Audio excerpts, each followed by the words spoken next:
7 Ways We've been doing coffee all wrong.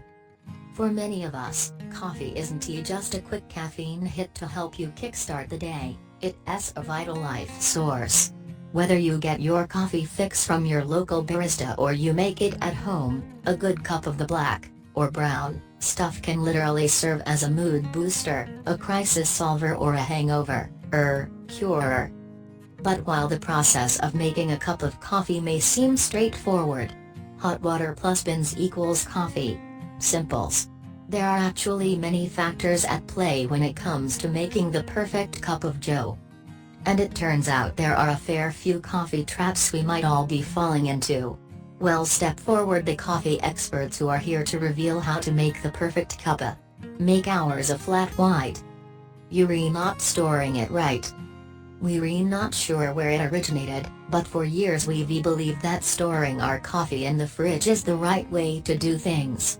But turns out that's not the case. While keeping coffee somewhere cold will slow down the aging process, keeping it in a moist environment will speed it up. Moisture and oxygen are coffee's worst enemy and accelerate its stalling, explains Johnny England, head of coffee for Master Roast Coffee Company and coffee sourcing advisor to Dualit. It's best to store beans or ground coffee in an airtight container, at room temperature, not in the fridge or freezer. And there's another important reason your coffee shouldn't be kept in the fridge.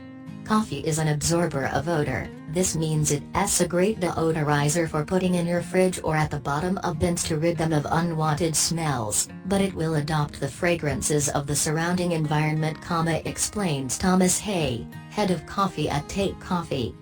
Say, for example, you have a packet of blue cheese, or mackerel in your fridge. Over time your coffee, if exposed, will start to adopt these odors and unpleasantly will begin to smell and taste like cheesy fish, he continues. Enough said. You're not paying attention to the roasting date. Many of us make the mistake of paying attention to the use-by date on the coffee, but according to top baristas it's the roast-by date that counts. The roast date on a bag of retail coffee indicates the exact day in which the coffee has been changed from its green bin, raw state to that of roasted coffee, explains Thomas. This is vital for anyone who wants to get the best out of their brew, as, during the roasting process, hundreds of chemical reactions occur and volatiles are created to create the fresh, aromatic, sweet characteristics we all love. With a use-by date, rather than a roast date, it's impossible to tell exactly when your coffee was roasted and, therefore, when is the optimum time frame to brew. Thomas says that coffee can not only be too old, which means the compounds can taste stale, but it can also be too fresh, which can cause the brew to be too bitter.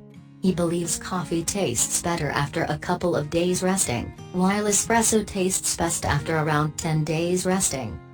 Personally, I find that coffee tastes best when brewed within a month of the roast date. However, we have found that coffee flavor and aroma lasts well up to 2 months, he explains. You're making it too hot. Though it's tempting to make your coffee scalding hot, in fact coffee has an optimum temperature for richness and comfort, and if it is too hot, not only do you risk burning your mouth, but the taste might be affected. Temperature-wise, anything too hot risks over-extraction of the coffee and, therefore, creates bitter flavors, explains Thomas. As a rule of thumb, I aim for a water temperature of 93 degrees Celsius, or, when I am at home, I turn my kettle off just before boil and allow to stand for 1 minute before brewing. You're not using the right water.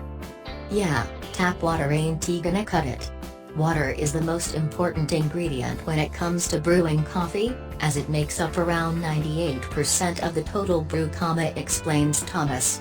Tap water generally has a very high mineral content, variable pH levels and undesirable compounds which can reduce the potential solubility and create off flavors in the brew, as well as building up limescale in your equipment. Thomas suggests we look to using filtered or bottled water instead, as this has a desirable TDS level and mineral content to bring out the best flavors. You're not using the right amount. While it's tempting to make your coffee stretch, Johnny says this could mean you end up with a bitter, unbalanced cup. Aim to use a ratio of 5 to 6 grams of coffee per 100 milliliters of water, he says. You're not using the right grind. For different types of brewing method you need to choose the right grind. For espresso you need a fine grind as the brewing time is very short, 20-40 seconds. However, for French press you need a coarse grind as the recommended brewing time is 3-4 minutes. Filter coffee should fit somewhere in the middle, explains Johnny. You're not cleaning your equipment enough. Coffee beans contain oils which can build up in containers or grinders. Make sure to clean these regularly to ensure you're getting the freshest taste, explains Johnny. You're not thinking of it like wine. Coffee is not just coffee and is as diverse in flavor and aroma as the world of wine, explains Dave Cutler, head of innovation at Lavesa. In fact, there are over twice the aromatics found in coffee as there is in our grape-based friend. Dave says there are many things that can impact coffee's flavor, including the species and variety to its origin and region.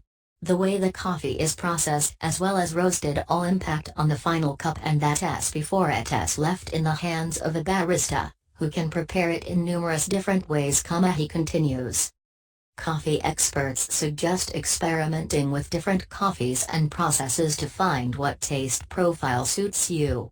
Coffee has a huge variety of complex flavors including floral, fruity, nutty, chocolatey, spicy and herbal notes, explains Johnny. Variety is the spice of life, so try coffees from different countries and prepared in different ways. Most of all, enjoy the journey, adds Dave Cutler. Thank you for every like, share and comment, and don't forget to click the subscribe button to our channel.